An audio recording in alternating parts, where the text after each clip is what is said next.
Assalamualaikum warahmatullahi wabarakatuh. Perkenalkan, nama saya Ulfatul Karimah, NPM 19 0101 0048. Di sini saya akan mempresentasikan materi mengenai kodifikasi hadis.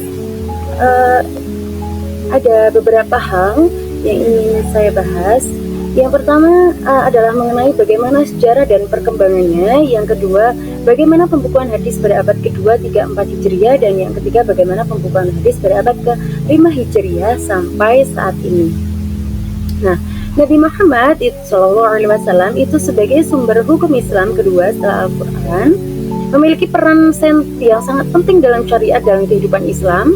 Kedudukan ini menurut upaya serius dalam pemeliharaan dan pengumpulannya. Pada awalnya hadis lebih banyak disampaikan secara lisan, namun seiring dengan meluasnya wilayah Islam dan kekhawatiran akan pemalsuan serta hilangnya hadis, kebutuhan itu akan pembukuan hadis ini menjadi semakin mendesak. Nah, proses kodifikasi hadis ini merupakan salah satu tonggak penting dalam sejarah peradaban Islam yang melibatkan ribuan ulama dan berlangsung selama berabad-abad. Nah, kodifikasi hadis prakodifikasi, transmisi lisan dan kekhawatiran. Jadi pada masa Nabi Muhammad SAW itu hidup, hadis umumnya disampaikan secara lisan. Nah, para sahabat ini menghafal dan meriwayatkan perkataan, perbuatan, dan ketetapan Nabi. Nah, pada awalnya Nabi sempat melarang penulisan hadis ini untuk menghindari tercampurnya hadis dengan ayat-ayat Al-Quran yang sedang dalam proses pewahyuan. Nah, namun dalam beberapa sahabat ini telah mencatat hadis untuk keperluan pribadi mereka. Nah, seperti Abdullah bin Amr bin Ash dengan karyanya, setelah wafatnya Nabi, transmisi hadis ini tetap didomisili secara lisan. Akhirnya para sahabat ini tersebar di berbagai wilayah Islam, menjadi rujukan utama bagi generasi tabi'in dalam mempelajari hadis. Nah, namun beberapa faktor mulai menimbulkan kekhawatiran. Penyebaran wilayah Islam ini, perluasan wilayah Islam ini menyebabkan para sahabat dan para tabi'in meningkatkan resiko hadis ini lupa atau berubah makna. Wafatnya para pelafal hadis, banyak sekali pelafal hadis terutama dari kalangan sahabat dan tabi'in yang gugur dalam peperangan. Lalu munculnya pemalsuan hadis dan kekeliruan dan lupa. Nah, terjadilah akhirnya pembukuan hadis pada abad ke-11 yang pada abad ini kekhawatiran terhadap pemalsuan hadis semakin meningkat, yang akhirnya mendorong para ulama untuk memulai pembukuan hadis secara resmi. Meskipun sebelumnya ada larangan penulisan hadis dari sebagian sahabat karena kekhawatiran tercampur dengan Al-Quran, namun dengan pertimbangan maslahat yang sangat besar, penulisan hadis ini diizinkan dan bahkan dianjurkan. Nah, pionir pembukaan tokoh-tokoh penting dalam masa ini adalah, yang pertama adalah Imam Zuhri, yang kedua ada Abdullah bin Mubarak, terus yang ketiga ada Malik bin Anas, terus ada Sufyan.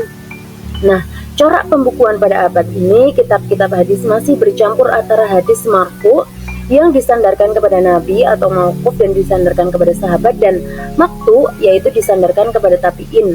Untuk metode penyusunan ini masih beragam, ada yang berdasarkan bab fikih seperti Al-Mutawatta, dan ada pula yang berdasarkan nama perawi. Selanjutnya ada pembukuan hadis pada abad ke-111 Hijriah. Nah, pada abad ketiga adalah puncak kodifikasi hadis, di mana lahirlah karya-karya monumental yang hingga kini menjadi rujukan utama umat Islam pada masa kini. Hadis-hadis ini dipisahkan dari fatwa sahabat dan tabi'in, dan standar seleksi hadis menjadi lebih ketat. Nah, yang pertama munculnya kitab-kitab induk, terus yang kedua ada Sahih Muslim, ada Sunan Abu Daud, ada Sunan An-Nasa, dan metode dalam penyusunan ini adalah kitab-kitab pada abad ini disusun berdasarkan bab fikih. Nah, kecuali sebagian dari musnad seperti Musnad Ahmad bin Hanbal yang tentunya disusun berdasarkan nama sahabat perawi. Para ulama pada masa ini juga mulai memperkenalkan kritik sanad dan matan secara lebih sistematis. Selanjutnya adalah pembukuan hadis pada abad keempat. Nah, pada abad ini aktivitas pembukuan hadis ini masih berlanjut meskipun tidak sesensitif abad ketiga. Fokus pada masa ini adalah penyempurnaan, penambahan, dan pembuatan ringkasan dari karya-karya sebelumnya. Ada karya-karya penting dan juga ada juga Mawi, yaitu kitab-kitab yang mengumpulkan hadis-hadis dari berbagai kategori, tidak hanya hadis hukum. Contohnya bisa Al-Jami Al-Kabir oleh Ibnu Jauzi, ada juga Tarikh Al-Baghdad oleh Khatib Al-Baghdad. Ya, kitab meskipun lebih condong ke biografi perawi, tapi kitab ini juga memuat banyak hadis dan informasi penting tentang sanad. Selanjutnya ada pembukuan hadis pada abad ke-5 hingga saat ini. Nah, pembukuan hadis ini bergeser dari pengumpulan hadis-hadis primer menjadi komplikasi analisis indeksasi dan studi hadis secara lebih mendalam. Nah, pada abad ke-5 Hijriah sampai abad 9 Hijriah ini ada konsolidasi dan kompilasi. Jadi pada masa ini banyak menyusun kitab-kitab yang menghimpun hadis-hadis dari berbagai sumber. Contohnya misalnya Mishat al-Masabih oleh At-Tabrizi. Terus teman-teman yang lain bisa lihat di layar. Selanjutnya ada syarah atau komentar hadis. Ini muncul banyak sekali kitab syarah yang menjelaskan makna hadis, fikih hadis, dan permasalahan sanad dan matan. Contohnya Fathul Bari, Syekh Sa'id, dan Al-Bukhari oleh Ibnu Hajar. Teman-teman bisa lihat. Selanjutnya ada pembukuan hadis pada abad 5 Hijriah hingga saat ini. Nah, pada abad ke-10 Hijriah sampai abad modern, indeksasi, mausu'ah, dan studi kontemporer ini terjadi indeksasi dan kategoritas karena pada masa modern dengan kemajuan teknologi percetakan dan komputasi, upaya kodifikasi hadis ini semakin difokuskan pada indeksasi digitalisasi dan pembuatan basis data hadis.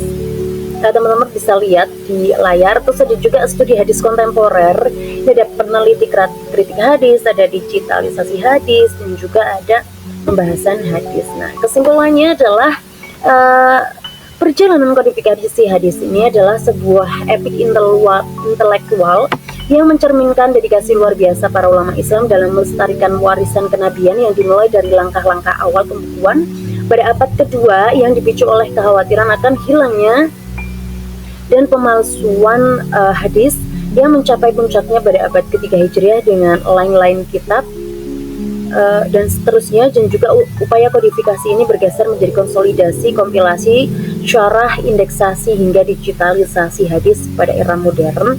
Yang tentunya semua upaya ini menunjukkan komitmen yang tak tergoyahkan untuk menjaga keaslian dan kemurnian hadis sebagai sumber syariat Islam. Proses kodifikasi yang berkelanjutan ini memastikan bahwa umat Islam memiliki akses yang terpercaya terhadap sabda dan teladan